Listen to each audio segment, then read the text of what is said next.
Shalom, selamat pagi. Sate pagi hari ini bertemakan Bulan Promosi Cinta, karya Pendeta Dr. Andar Ismail dari buku seri Selamat Bercinta, terbitan BPK Gunung Mulia.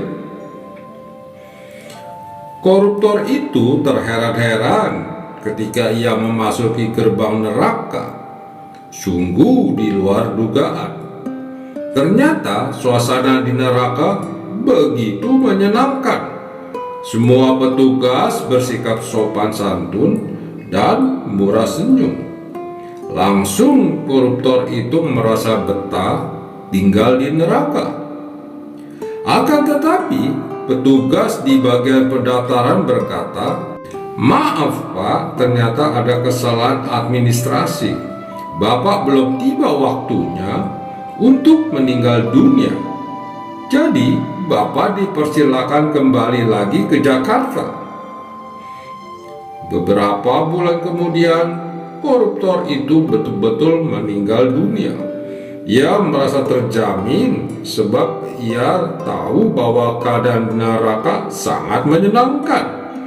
Akan tetapi, baru saja beberapa menit di neraka, ia kecewa. Semua orang di situ ternyata bermuka masam. Para petugas bersikap kasar dan marah-marah. Mereka ketus dan judes.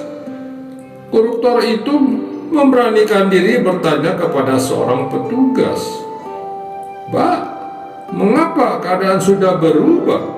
Semua orang beringas. Padahal beberapa bulan lalu di sini semua orang ramah." Langsung petugas itu membentak, "Kapan Bapak singgah ke sini?" Koruptor itu menjawab, "Bulan Februari." Para petugas di situ langsung menertawakannya. Bulan Februari itu bulan cinta. Menyambut hari Valentine, waktu itu cinta sedang obral.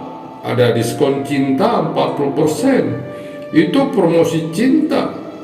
Sekarang promosinya sudah lewat.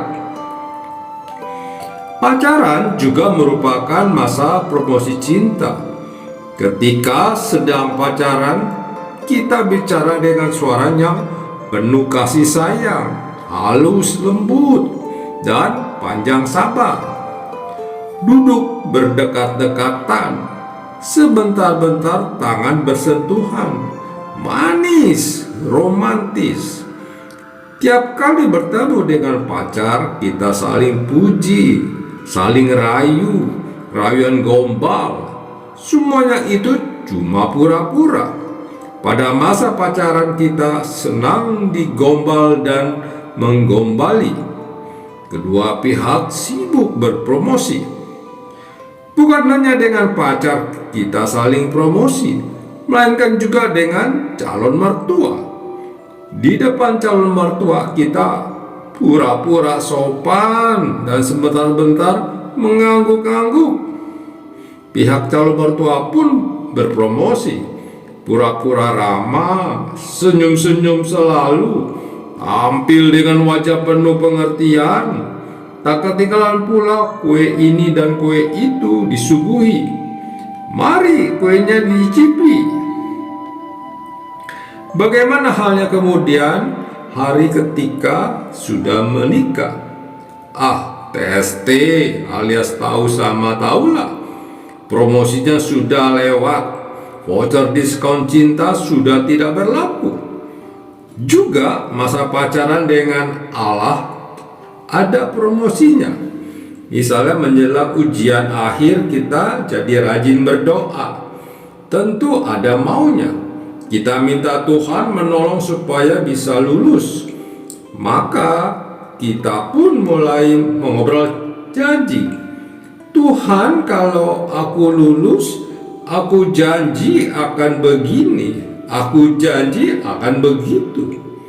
Akan tetapi beberapa bulan setelah lulus ujian, kita lupa semua janji-janji itu. Sangat enak janji kita kepada pacar, sangat muluk janji kita kepada Tuhan.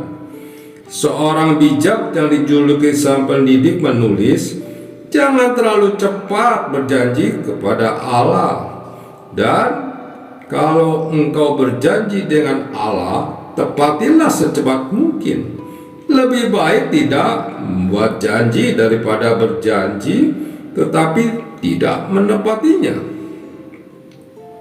Menjelang baptisan dan sidi atau konfirmasi percaya juga merupakan masa pacaran dengan Kristus.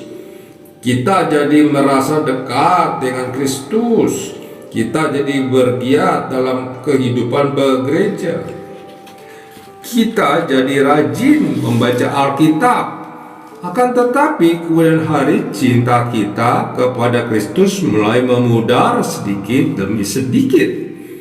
Padahal baptisan merupakan sebuah bentuk perjanjian antara Allah dengan manusia. Allah berprakarsa mengajak manusia untuk saling mengikatkan diri dalam suatu perjanjian. Kita tidak usah berbuat ini atau itu, tetapi cukup menanggapi ajakan itu dengan cara menerima perjanjian itu dan memegangnya dengan setia. Tertulis, aku akan menjadi Allah mereka dan mereka akan menjadi umatku. Yeremia pasal 31 ayat 33. Itu berarti bahwa Kristus akan menjadi juru selamat kita dan kita akan menjadi pengikutnya. Pada ibadah baptisan dan sidi, kita masing-masing ditanya, apakah Anda berjanji atau mengikut Yesus Kristus sebagai Tuhan dan juru selamat dengan setia? Lalu di hadapan hadirat Allah dan disaksikan oleh segenap warga gereja kita masing-masing menjawab dengan suara yang nyaring, ya. Jawab kita itu merupakan komitmen cinta kepada Kristus. Pastilah Kristus merasa terharu mendengar janji itu. Itu janji yang penuh kesungguhan. Kita bersungguh-sungguh mencintai Kristus. Itu bukan janji gombal, bukan pula cinta yang cuma promosi. Bayangkan betapa sedihnya Kristus jika di kemudian hari cinta kita itu ternyata cuma cinta gombal dalam rangka promosi. Hati Kristus terluka ketika di kemudian hari kita mengkhianati komitmen yang telah kita ikrarkan. Hati siapa yang tidak tersayat, pedih jika ditinggalkan dan diabaikan oleh orang yang dulu begitu penuh cinta?